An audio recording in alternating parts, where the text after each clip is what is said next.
या दौऱ्यामध्ये मुस्लिम समाज मोठ्या संख्येने उपस्थित होता, त्या संदर्भात काय सांगितलं? एक असं आहे की अल्पसंख्याक समाज हा आमच्याशी विचाराने जोडला गेलेला आहे. राष्ट्रवादी काँग्रेस पक्षाने दादांच्या नेतृत्वाखाली NDAमध्ये सहभागी होण्याचा निर्णय घेतल्यावर मोठ्या प्रमाणावरती गैरसमज जाणीवपूर्वक निर्माण करण्याचा प्रयत्न केला गेला. परंतु ज्या पद्धतीने गेले अनेक वर्ष आमचे सर्वांचे संबंध आहे आणि विशेष करून धर्मनिरपेक्ष विचारधारा आणि शाहू फुले आंबेडकरांची सामाजिक क्षमता याच्यापासून तसुवरी मागे जाणार नाही ही आम्ही राजकीयदृष्ट्या भूमिका घेतल्याच्या नंतर गेल्या 6 महिन्यामध्ये अल्पसंख्याक समाजाचे वेगवेगळे अनेक प्रलंबित प्रश्न याला अजितदादांनी राज्य सरकारच्या माध्यमातून न्याय देण्याचा जो प्रयत्न केला त्या राज्यभरातला अल्पसंख्याक समाज हा मोठ्या प्रमाणावरती राष्ट्रवादी काँग्रेस पक्षाकडे आकर्षित होत आहे. मला विश्वास आहे की रायगड जिल्ह्यातील अल्पसंख्याक समाज सभा ऐकायला अनेक जण जाऊ शकतात. त्यामुळे सभा ऐकायला गेल्या म्हणजे मतं त्याचं रूपांतर होतं असं नाही आहे. असे महाराष्ट्रातल्या अनेक वेगवेगळ्या गेल्या अनेक वर्षाच्या सभातून आपण त्या ठिकाणी पाहिलेलं आहे. मला विश्वास आहे की अल्पसंख्याक समाज जो आमच्या विचाराशी जोडला गेला आहे तो आमच्यासोबत उद्याच्या भवितव्याच्या कालावधीमध्ये सुद्धा ठाम त्या ठिकाणी राहील. टीकेला व्यक्तिगत टीका करू द्या, पण त्यांच्या भाषणात एकही विकासाचा मुद्दा नाही. उद्धव ठाकरेंच्या भाषणात एकही विकासाचा मुद्दा नाही. मेडिकल कॉलेजमध्ये कुणी प्रयत्न केले? या सुनील तटकरेंनी केले का? आनंद गीतेंचं या जिल्ह्यासाठी योगदान आहे. 6 वेळा लोकसभेवरती जाऊन 10 वर्ष केंद्रातले मंत्री राहून काय योगदान आहे? एखादी योजना सांगावी आनंद गीतेंनी आणि ₹1,00,000 बक्षीस मिळवावं.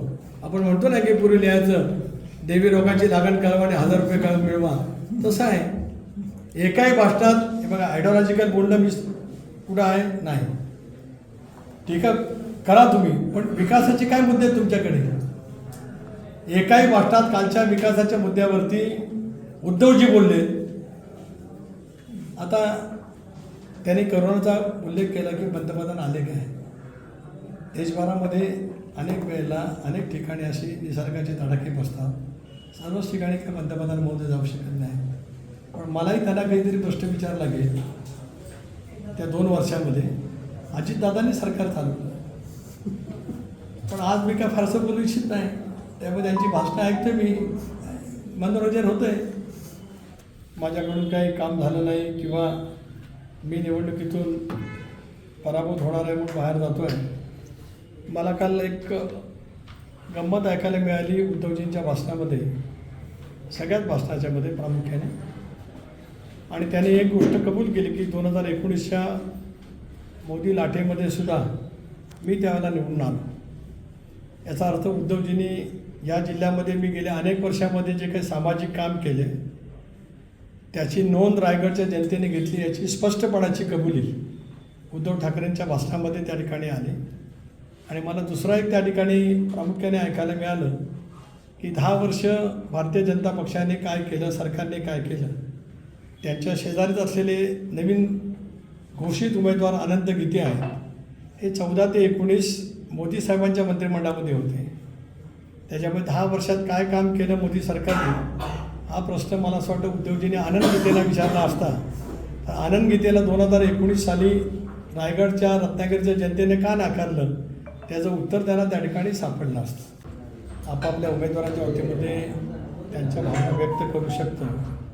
पण तुम्ही मगाशीच म्हटल्याप्रमाणे राज्यपातळीवरचे महायुतीचे नेते एकनाथराव शिंदे, देवेंद्रजी फडणवीस, अजितदादा, भाजपचे अध्यक्ष चंद्रशेखर बावनकुळे, राष्ट्रवादीचे अध्यक्ष सुनील तटकरे, शिवसेनेचे नेते जे कोण शिंदेसाहेब रिपोर्ट करतील ते आणि इतर घटक पक्ष आम्ही बसू. त्यावेळेला 48 जागांचं आम्ही वाटपाच्या वतीमध्ये चर्चा करू आणि त्याच्यामध्ये अंतिम चर्चेसाठी अमितभाईंच्याकडे आम्ही सगळेजण जाऊ निर्णय करू. तोपर्यंत वेगवेगळ्या मतदारसंघात वेगवेगळ्या पक्षांची मागणी राहू शकेल.